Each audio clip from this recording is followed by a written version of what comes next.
ഒന്ന് എന്താണ്? ദഅവത്തിന്റെ ആരംഭം, അതായത് പ്രബോധനത്തിന്റെ ആരംഭം. നബി സല്ലല്ലാഹു അലൈഹി വസല്ലമക്ക് 40 വയസ്സായപ്പോ നുബുവത്ത് ലഭിച്ചു. അതിനുശേഷമാണ് പ്രബോധനം ആരംഭിക്കുന്നത്. രഹസ്യമായി 3 വർഷം പ്രബോധനം ചെയ്തു. അപ്പൊ നമുക്ക് പാഠത്തിലേക്ക് കടക്കാം, പാഠങ്ങളൊക്കെ മനസ്സിലാക്കാം. എന്താണ്? നബി സല്ലല്ലാഹു അലൈഹി വസല്ലമ തങ്ങൾക്ക് നുബുവത്ത് ലഭിച്ചതിനെ തുടർന്ന് ജനങ്ങളെ ഇസ്ലാമിലേക്ക് ക്ഷണിക്കാൻ തുടങ്ങി.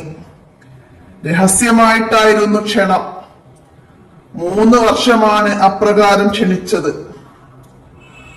രഹസ്യമായിട്ടായിരുന്നു ഇസ്ലാമിലേക്ക് ജനങ്ങളെ ക്ഷണിച്ചത്. രഹസ്യമായിട്ട് 3 വർഷം ഇസ്ലാമിലേക്ക് ആളുകളെ ക്ഷണിച്ചു.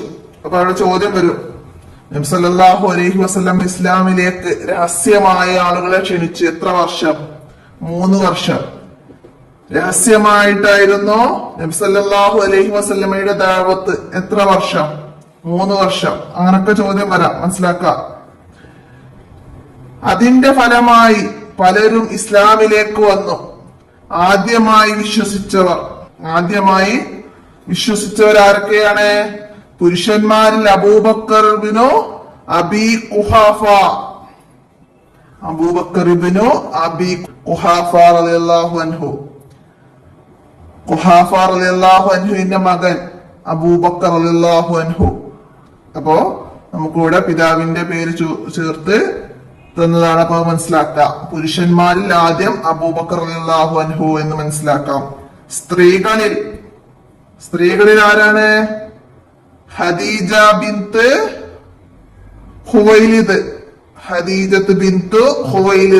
റളിയല്ലാഹു അൻഹ. ഖുവൈലിദിന്റെ മകള് ഖദീജ ബീവി റളിയല്ലാഹു അൻഹ, നബി സല്ലല്ലാഹു അലൈഹി വസല്ലമയുടെ പ്രിയ പത്നി ഖദീജ ബീവി റളിയല്ലാഹു അൻഹയാണ് സ്ത്രീകളിൽ ആദ്യം ഇസ്ലാം വിശ്വസിച്ചത്. കുട്ടികളിൽ അലി ഇബ്നു അബീ ത്വാലിബ് റളിയല്ലാഹു അൻഹു.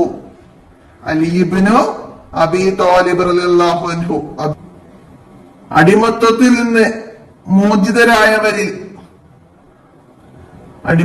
നിന്ന് മോചിതരായവരിൽ ആദ്യം ഇസ്ലാം സ്വീകരിച്ചത് സയ്യിദ് ഇബ്നു ഹാരിസ റളിയല്ലാഹു അൻഹു. അപ്പോ മനസ്സിലാക്ക, പുരുഷന്മാരിൽ ആര്, സ്ത്രീകളിൽ ആര്, കുട്ടികളിൽ ആര്, അടിമത്തത്തിൽ നിന്ന് മോചിതരായവരിൽ ആരാണ് ഇസ്ലാം മതം ആദ്യം സ്വീകരിച്ചത് എന്നൊക്കെ മനസ്സിലാക്കാം.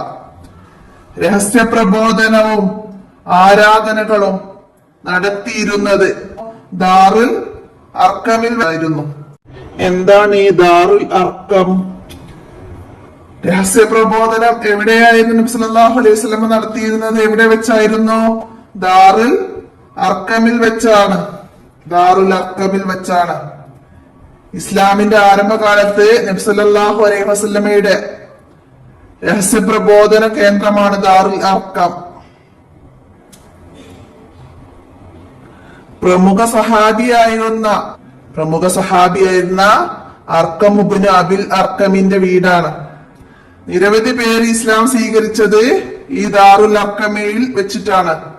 സഫാ മലയുടെ പിന്നിലായിരുന്നു ഈ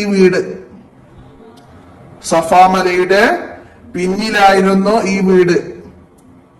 സഹാബികൾക്ക് ഖുർആൻ പകർന്നു നൽകിയിരുന്നതും ഈ വീട്ടിൽ തന്നെയായിരുന്നു.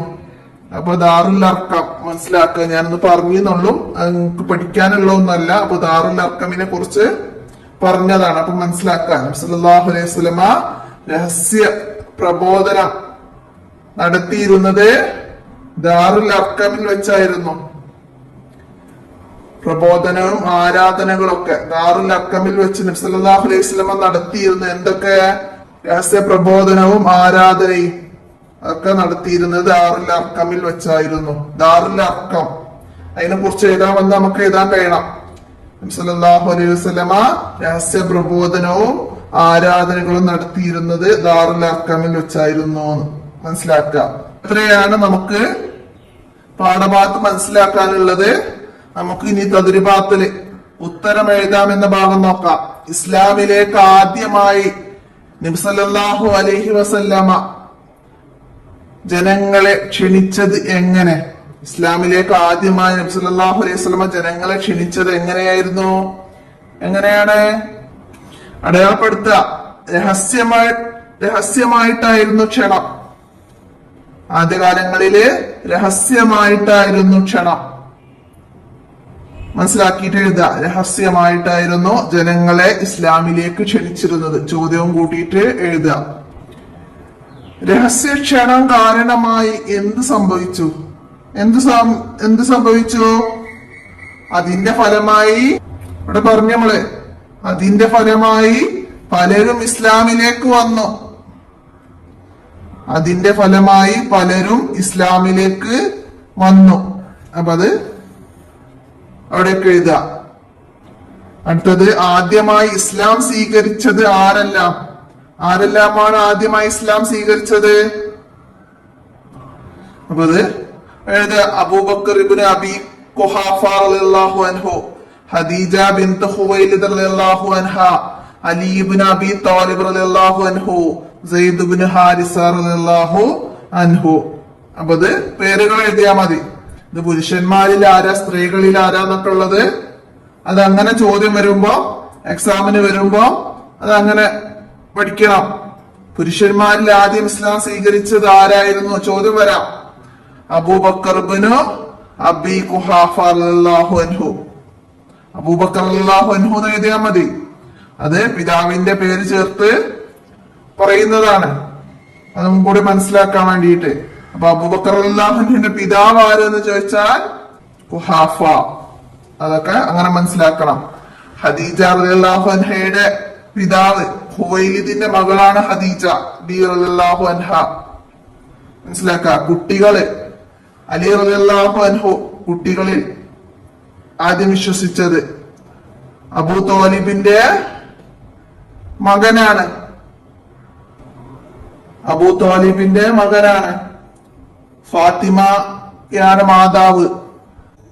ഹാരിസ എന്നവരുടെ മകനാണ് സയ്യിദ് ഇബ്നു ഹാരിസ. അപ്പൊ അത് അടിമത്തത്തിൽ നിന്ന് മോചിതരായവരിൽ ആദ്യം വിശ്വസിച്ചത് സയ്യിദ് ഇബ്നു ഹാരിസ. അപ്പൊ അതങ്ങനെ തന്നെ മനസ്സിലാക്കി പഠിക്കണം. അടുത്ത ഇവിടെ വ്യക്തമാക്കുക എന്ന് പറഞ്ഞിട്ട് അത് ചോദ്യം വന്നിട്ടുണ്ട്. പിതാക്കളുടെ പേരുകൾ എഴുതണം. ഖദീജ ബീവിയുടെ പിതാവ് ആര്? അപ്പൊ നമ്മൾ അവിടെ പറഞ്ഞു ആരായിരുന്നു? ഹുവൈലിദിന്റെ മകളാണ് ഖദീജ ബീവി റളിയല്ലാഹു അൻഹ.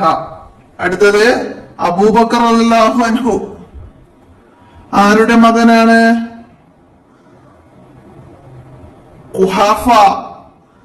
ഖുഹാഫ എന്നവരുടെ മകനാണ്. ഖുഹാഫ അബൂബക്കർ റളിയല്ലാഹു അൻഹു. അടുത്തത് സയ്യിദ് റളിയല്ലാഹു അൻഹു ഹാരിസ എന്നവരുടെ മകനാണ്. സയ്യിദ് ഇബ്നു ഹാരിസ റളിയല്ലാഹു അൻഹു എന്ന് നമ്മൾ പറഞ്ഞു. അപ്പൊ മനസ്സിലാക്കാം. അലി റളിയല്ലാഹു അൻഹു ആരുടെ മകനാണ്?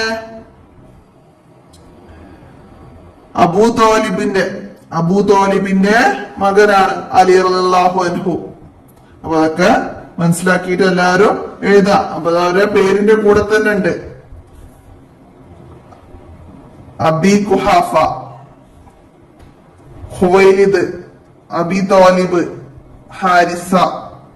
അപ്പൊ അതൊക്കെ മനസ്സിലാക്കുക. അപ്പൊ എത്രയാണ് നബി സല്ലല്ലാഹു അലൈഹി വസല്ലമയുടെ ദഅവത്തിനെ കുറിച്ച് നമുക്ക് ഈ പാഠത്തില് മനസ്സിലാക്കാനുള്ളത്. അപ്പൊ നന്നായി മനസ്സിലാക്കിയ 3 വർഷമാണ് നബി സല്ലല്ലാഹു അലൈഹി വസല്ലമ രഹസ്യമായിട്ട് ജനങ്ങളെ ഇസ്ലാമിലേക്ക് ക്ഷണിച്ചത്. ദഅവത്ത് എന്ന് പറഞ്ഞാല് പ്രബോധനം. ഇവിടെ രഹസ്യ പ്രബോധനവും ആരാധനകളും നടത്തിയിരുന്നത് ദാറുൽ അർഖമിൽ വെച്ചാണ്. അതൊക്കെ നന്നായി മനസ്സിലാക്കുക. ഇത്രയാണ് ഇന്നത്തെ വീഡിയോയിൽ ഉൾപ്പെടുത്തുന്നത്. അപ്പൊ എല്ലാവരും മനസ്സിലാക്കി പഠിക്കുക.